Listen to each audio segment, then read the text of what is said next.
Assalamualaikum warahmatullahi wabarakatuh.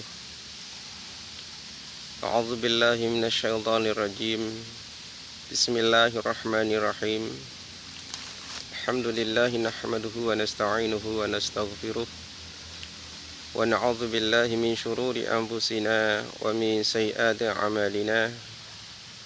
May yahdihillahu fala mudilla lahu wa may yudlil fala hadiya lahu. Asyhadu an la ilaha illallah wahdahu la syarika lah. Wa asyhadu anna sayyidana Muhammadan abduhu wa rasuluhu la nabiyya ba'dah. Allahumma salli wa sallim ala sayyidina wa maulana Muhammadin wa ala alihi wa ashabihi ajma'in. Wa la hawla wa la quwwata illa billahil aliyyil azim. Amma ba'du. Para penonton yang berbahagia, di sini kami ingin menukil sebuah makalah dari salah satu dari sebuah kitab. Di sana berbunyi, al-bas'tu ta'khudhu an-nafsu minhu hawdhaha fi wujudil farah wal qabdu la hawdha li nafsi fihi.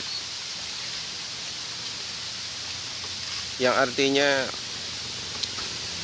dalam keadaan lapang, nafsu mengambil peranan darinya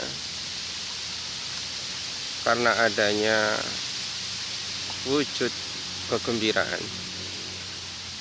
Sedangkan dalam keadaan sempit, nafsu tidak berkesempatan berperan di dalamnya, di dalam kesempitan. Arti dari makalah ini adalah kehidupan dunia, kehidupan duniawi yang longgar dan lapang akan membuat semua keinginan, kemauan mudah untuk dipenuhi. Apa yang diinginkan nafsu yang ada di dalam diri seseorang, semua keinginan nafsu, maka dengan mudah akan bisa dipenuhi. Kenapa? Karena seseorang yang dalam kondisi ekonominya, kondisi hartanya, kondisi kekayaannya sangat lapang dan longgar, maka karena itu semakin kaya seseorang, semakin banyak harta yang dimiliki oleh seseorang, maka semakin merajalela pula keinginan-keinginan yang diinginkan oleh nafsunya. Oleh karena itu, keinginan yang ada, yang diinginkan oleh nafsu, keinginan seseorang, itu bukan dari keinginan akal pikiran, akan tetapi semua keinginan itu adalah bersumber dari keinginan nafsu.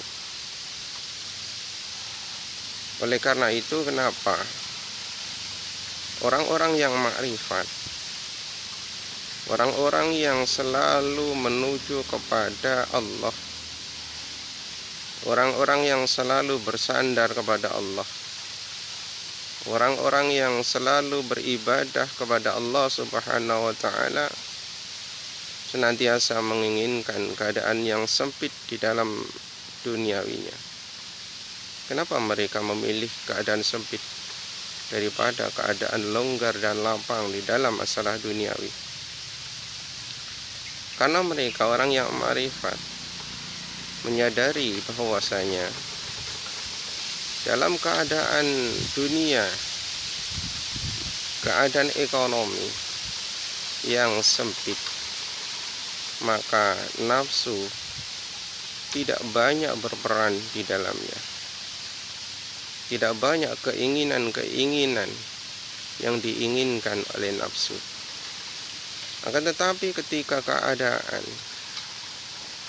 duniawinya, keadaan dunianya longgar, lapang, serba berkecukupan, serba semuanya terpenuhi, maka nafsu akan sangat berperan di dalam kelapangan, kelonggaran untuk menginginkan segala macam yang diinginkan oleh nafsu. Maka orang makrifat lebih memilih keadaan ekonominya, keadaan duniawinya sempit daripada memilih duniawinya, masalah duniawinya yang lapang dan longgar. Karena mereka menyadari bahwa ketika keadaan dunianya sempit, maka di dalam perjalanannya menuju Allah Subhanahu wa Ta'ala sangatlah mulus, sangatlah mudah menuju menghadap taqarrub ibadah, berlaku taat kepada Allah Subhanahu wa Ta'ala. Berbeda dengan keadaan duniawinya yang sangat longgar, maka nafsu selalu menghalang-halangi, selalu menghadang untuk berbuat baik, beribadah kepada Allah Subhanahu wa Ta'ala.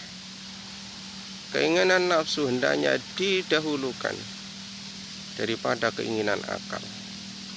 Nafsu ingin mengalahkan akal yang ada pada diri seseorang.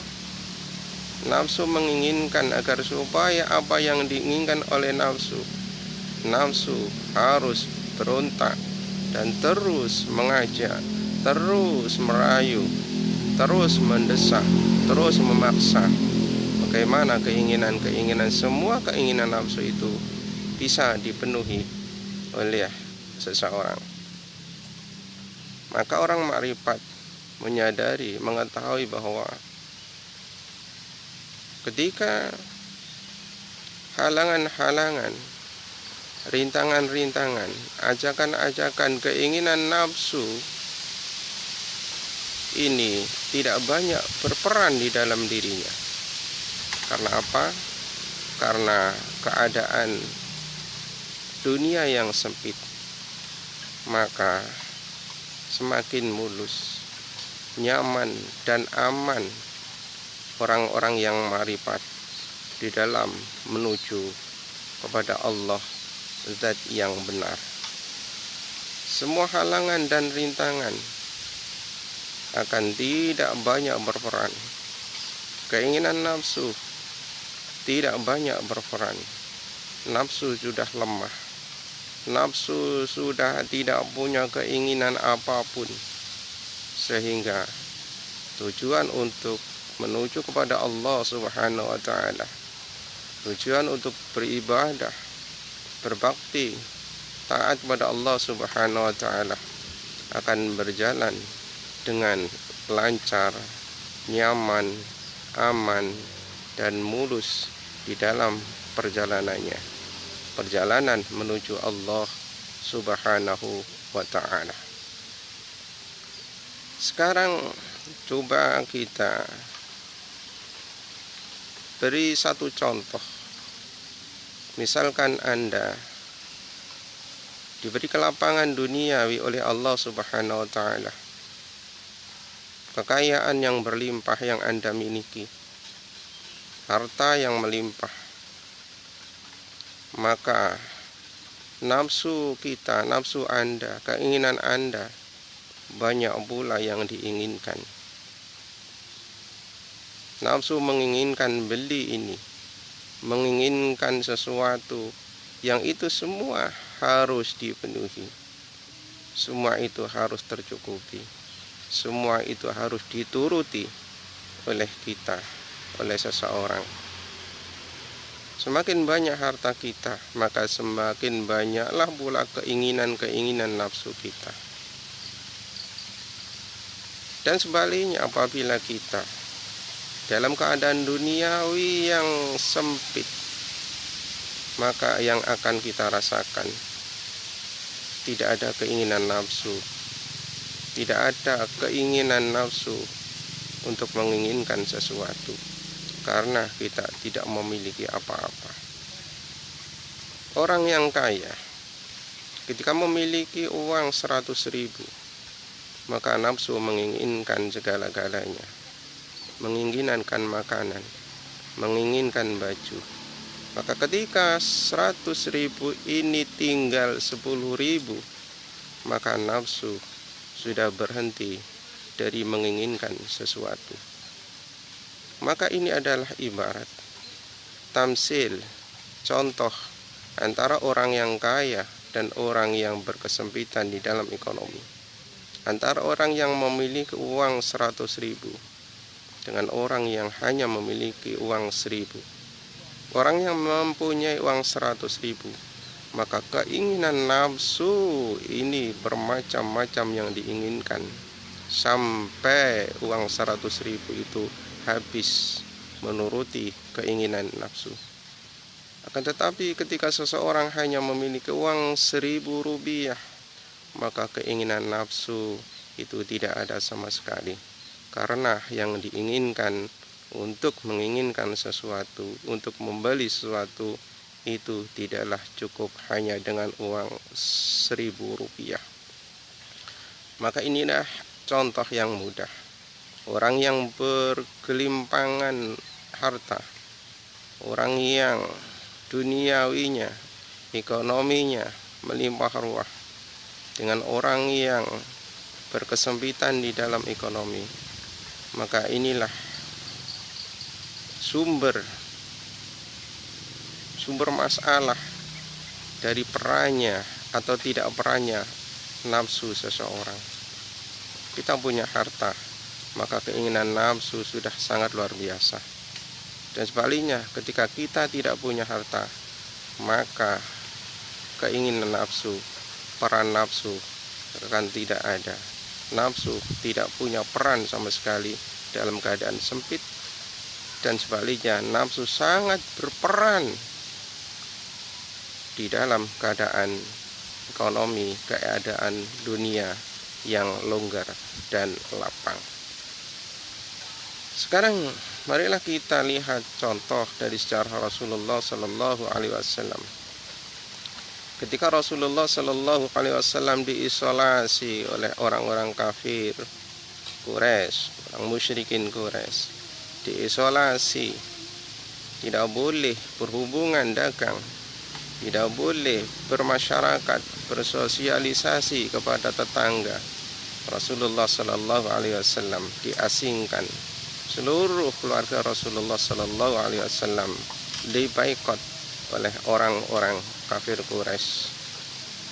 Maka apa yang dilakukan oleh Allah Subhanahu wa taala atas beliau?